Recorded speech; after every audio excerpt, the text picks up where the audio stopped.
जब हैदर अली और टीपू सुल्तान ने माइसौर राज्य का हुकूमत संभाला, तो पूरे राज्य में कई किले फैले हुए थे। कई किले खराब और कमजोर हालात में थे। किलों की वास्तुकला और तारीखी पहलू सभी जानते हैं, लेकिन बहुत कम लोग जानते हैं कि इन किलेबंदी का निर्माण, रखरखाव और उपयोग कैसे किया गया था। किलों के आकार को देखते हुए नए किलों को बदलना, स्थानांतरित करना और निर्माण करना संभव नहीं था, इसलिए मौजूदा संरचनाओं को मजबूत करने का यह एक सावधानीपूर्वक निर्णय था। टीपू सुल्तान ने कोई नया किला नहीं बनवाया, क्योंकि पुराने किलों पर निर्माण करना किफायती था।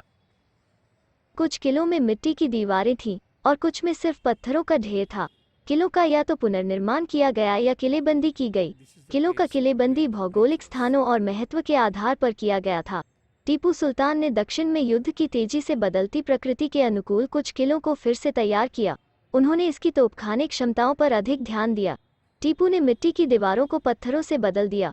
उन्होंने प्राचीर से काम शुरू किया। प्राचीर का आकार किले की भौगोलिक स्थिति पर निर्भर करता था।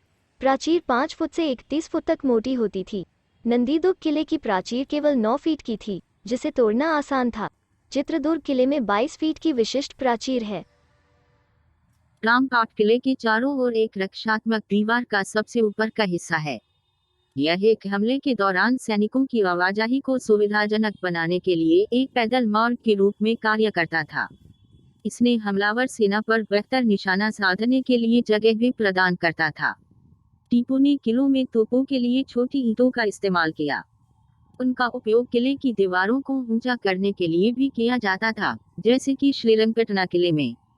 फायरिंग के लिए दीवारों में विशेष सुराख बनाए गए थे, इसे अंग्रेजी में बैटलमेंट कहते थे। दक्षिण भारत के किलों में ऐसी सुविधाएं उपलब्ध नहीं थीं। पैरापेट की दीवारें विशेष मोटा में स्थापित मिट्टी की ईंटों से बनी होती हैं, क्योंकि वे तोपखाने द्वारा विस्फोट करने पर पत्थर की तरह बुरी तरह से नहीं फटती हैं। टीपू के काल में निर्मित संरचनाओं में विशिष्ट छोटी ईंटों का उपयोग किया जाता था।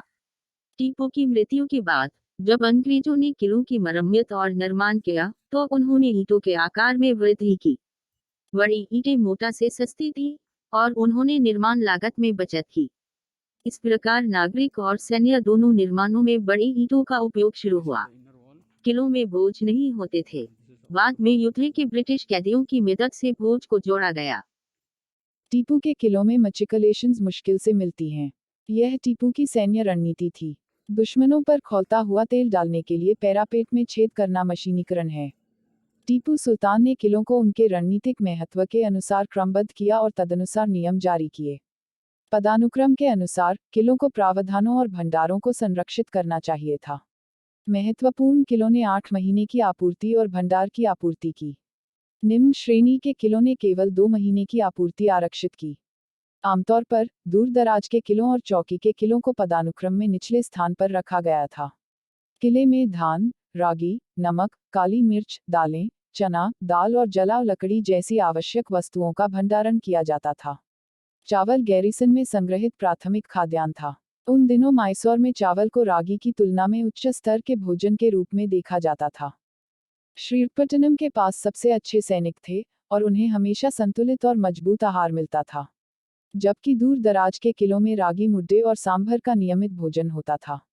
अनाज, तेल और घी को स्टोर करने के लिए उचित गसेनुई बनाए गए थे। टीपू सुल्तान ने किलों की तोपखाने क्षमताओं पर ध्यान दिया। टीपू के किले मजबूत और अजेय थे, लेकिन अंग्रेजों ने देशद्रोहियों की मदद से इसे तोड़कर कब्जा कर लिया।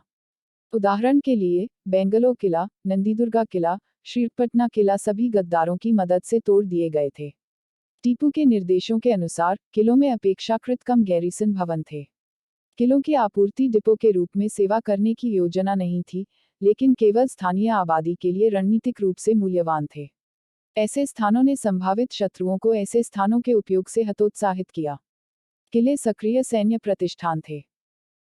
अगर आपको यह एपिसोड दिलचस्प लगे तो कृपया लाइक और सब्सक्राइब करें। भारतीय इतिहास के भूले हुए और अनकहे पलों के बारे में अधिक जानने के लिए कृपया इस चैनल को सब्सक्राइब करें। Stories you would haven't heard before, tales laden with historical facts and evidence. Historical moments that are not in regular books. An honest effort to bring forward the engaging stories to the viewers. Subscribe to this channel to see more such stories.